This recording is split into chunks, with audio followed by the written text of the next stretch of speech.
Hello and welcome to Russian Language Easy Learning. Как? Как? Как? Ты? Ты? Ты? Себя? Себя?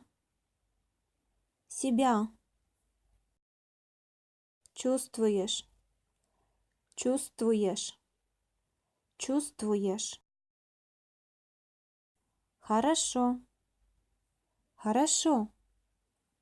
Хорошо.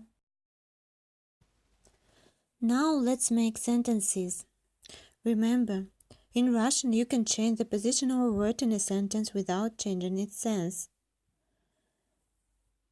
1. How are you? Or how are you doing? In Russian, как ты? 2.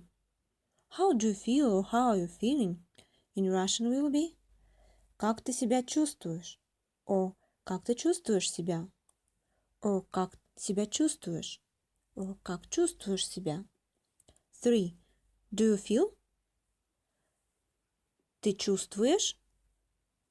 Or just чувствуешь? 4. Do you feel well? Ты себя хорошо чувствуешь? Or ты чувствуешь себя хорошо? Or we can say хорошо себя чувствуешь? Thank you for watching, and if you like this video, please don't forget to like it and subscribe the channel. Have a good time. See you later.